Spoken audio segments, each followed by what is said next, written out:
Good morning, everyone. I'm Armstrong Williams. Thank you for joining us on this Tuesday, January 12th. I want to revisit Harry Reid. Harry Reid is a Mormon. Mitt Romney is Mormon.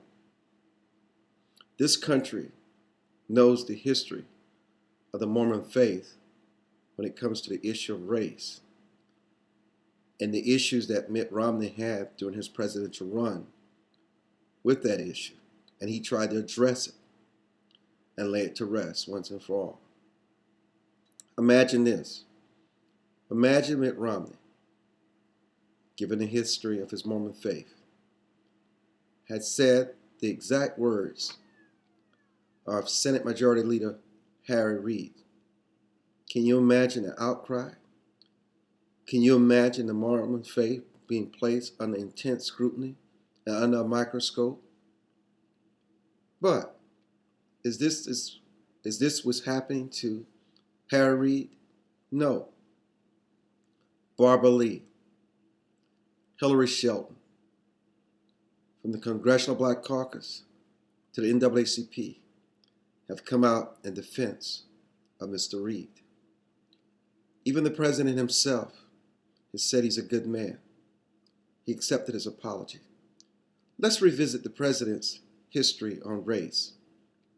Remember the beer summit, a teachable moment? Professor Henry Louis Gates and the police officer. Was there a principal involved with the president?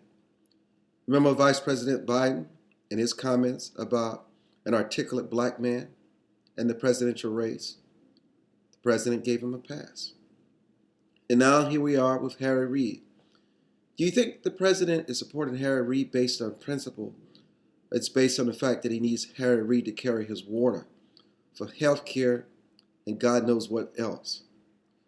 It's sad, the double standard, because when George Bush had to be tested on principle, he abandoned Trent Lott and condemned him, and they're sealing his fate as Senate Majority Leader.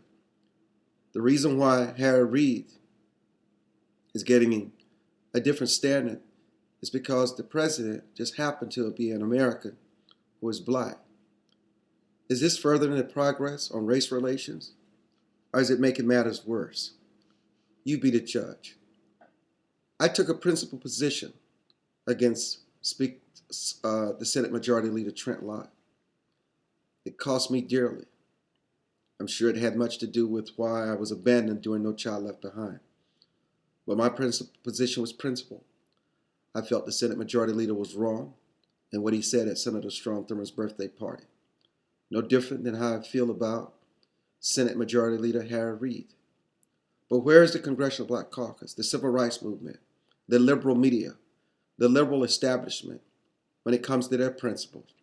That's why Americans don't respect these Democratic leaders when it comes to the issue of race, because they're hypocrites, there's a double standard, and they cannot be trusted. But the American people can see this glaring contradiction, this glaring hypocrisy, and they don't like it. I'm not going to say what the fate of the Senate Majority Leader should be, but I know what happened to Trent Lott. And guess what? Harry Reid himself led the charge. From the old South where I'm from, what is good enough for the gander is good enough for the goose. It's time for Harry Reid, the Democratic leadership, to be consistent. And it's sad that the president and the Congressional Black Caucus and the so-called black elite is willing to sacrifice their credibility, integrity, and principle for political expediency. But isn't that what politics is all about? Doesn't matter what you say. What matters is which bigot is saying it. And I guess Harry Reid is the right bigot to say it. Hopefully you and I don't and will never feel that way. I'm Armstrong Williams.